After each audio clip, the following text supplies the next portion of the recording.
genético pré-implantacional PGTA analisa quais as listas de doenças que esse exame vai detectar.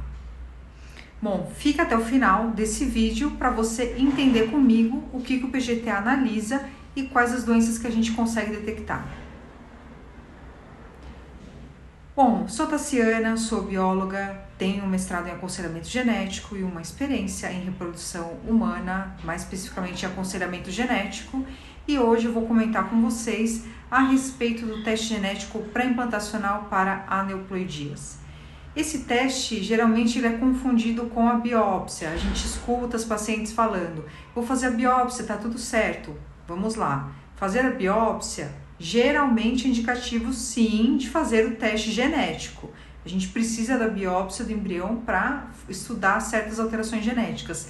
Mas com a biópsia, a gente também consegue pesquisar uma determinada doença rara na família, por exemplo, que é um tema que a gente vai falar em outro vídeo. Mas vamos lá. O PGTA, ele é um teste de rastreamento, um teste de triagem que vai dizer para nós com uma alta probabilidade se aquele embrião gerado no tratamento de fertilização in vitro tem chances de ser euploide, sem alterações de cromossomos, ou aneuploide. As aneuploidias, as alterações de cromossomos, estão muito relacionadas às perdas gestacionais. As perdas de primeiro trimestre são causadas, na metade dos casos, por alterações de cromossomos. E também a gente tem síndromes genéticas que estão relacionadas a essas aneuploidias. Então, com o PGTA, eu consigo saber se o meu embrião tem uma alteração cromossômica ou não e priorizar aquele embrião euploide. Tenho como avaliar todas as doenças genéticas existentes? Obviamente não. A gente tem uma limitação, assim como em qualquer exame genético. Ainda não existe um exame genético que consiga detectar tudo. Então, com o PGTA, eu vou detectar perdas e ganhos de cromossomos, eu consigo saber se aquele embrião tem síndrome de Down, Edwards-Pattal ou alguma outra alteração de cromossomo que pode culminar em aborto ou falha de implantação. Nem todas as alterações têm nomes de síndromes, a gente tem perda gestacional e nem tem nascimento de bebê, então por isso que a gente não pode atribuir o nome de uma síndrome. E também temos possibilidade de detecção de algumas alterações parciais, como síndrome de Cri-du-Chat, miado do gato, Wolff-Rishor, mas também depende do tamanho da alteração.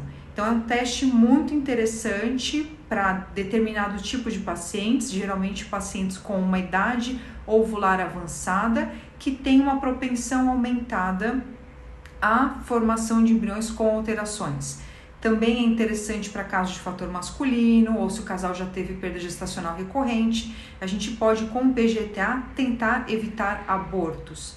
O PGTA, ele não corrige geneticamente o embrião. Então, o teste ele vai dizer para a gente se aqueles embriões analisados têm ou não uma alteração e, com base em outros critérios, como morfologia, por exemplo, vai se dar preferência para a transferência de um embrião euploide. Também fazendo o PGTA, a gente pode se deparar com o embrião mosaico, o embrião que tem uma porção de células normais alteradas, mas isso vai ser tema de um outro vídeo que eu vou explicar para vocês. Então aqui eu quis trazer as informações sobre o PGTA e quais as doenças ele detecta. Então se alguém me pede uma lista de doenças, eu não tenho como fornecer essa informação detalhada, mas a gente se foca nas principais aneuploidias e alterações que estão relacionadas a síndromes compatíveis com a vida. Se você tem histórico de alguma doença rara na sua família, isso tem que ser comentado com o médico, tem que ser levado para uma consulta. Preferencialmente busque o aconselhamento genético para entender se com a biópsia embrionária também a gente consegue auxiliar o seu caso com o planejamento familiar. É muito importante ter o histórico, ter as informações para a gente saber se tem possibilidade de algum outro teste genético para essa sua jornada.